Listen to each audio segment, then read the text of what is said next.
Well, I'm pleased to welcome aboard Chris Winward. He's with Swift Trading, and he joins us right now. I appreciate the help here, Chris, as we look at our market open.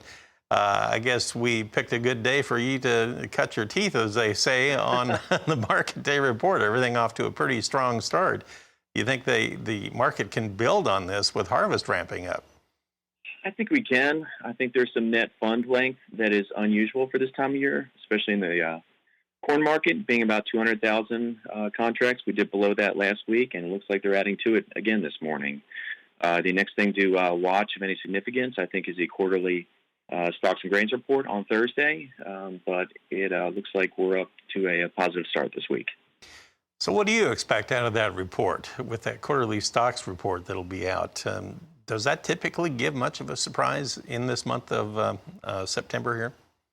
It can. I think we're cutting it a little bit short this year. So if there's any, if that prints anything that is, on the lower end of expectations, then I think we can absolutely catch a bid here.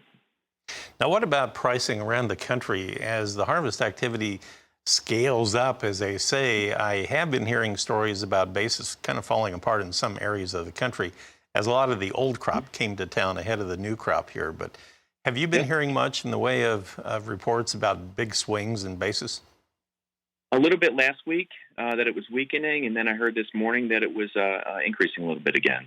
So I think as we get into the areas of the Corn Belt that were affected by the drought, we could definitely see that continue to improve. Now, the dollar index this morning, just wanted to point out that on the December futures for the dollar index, just slightly higher right now. We're up 45 points, basically about flat. We're at 93.380. There was a note this morning on the Dow Jones Industrial Average that it had firmed up. December is up 257 points. We're at 34,931.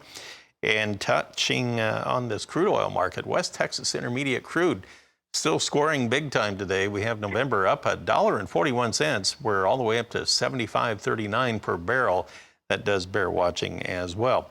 All right, Chris, we'll come back in a moment. We'll take a look at our livestock trade. We'll see if we're hanging on to those big gains in the hogs from early on.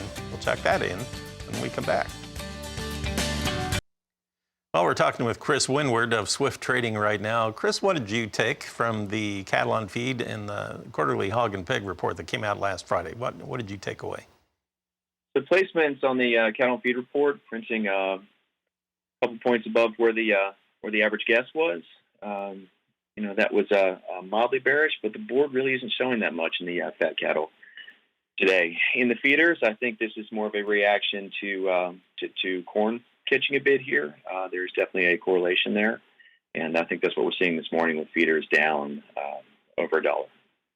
Yeah, they started out kind of holding their own on the cattle complex, and right now October feeders are down $1.02. We're at 156.32. They had been as high as 157.35, so they gave back $1 pretty quickly this morning.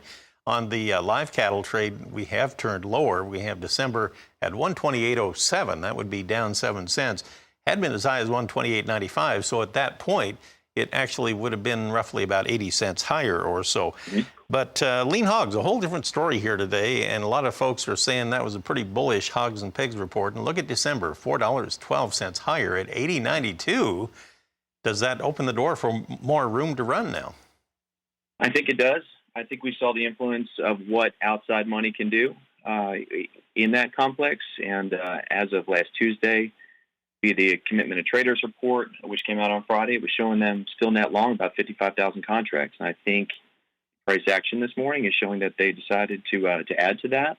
I think last week, after that $10 drop in the since the beginning of September, every dip got bought, and we're seeing continuation with that. And with a gap higher this morning, I think we have potential to go higher here.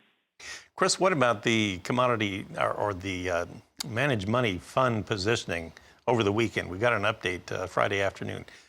Were you able to tell what they did as far as positioning on livestock? For fat cattle, they reduced their net long by about 11,000 contracts. Okay. For feeders, they increased it by about 2,700 contracts, or they actually reduced it. I'm sorry there. And in the lean hogs, they've been adding. Interesting. All right. So anyway, and they're really adding fuel to the fire today on that lean hog trade. Well, Chris, thank you for joining us. Chris Winward with Swift Trading. He's actually based in Delray, Florida, but they have offices here in Nashville as well. So we appreciate it and look forward to talking with you again real soon.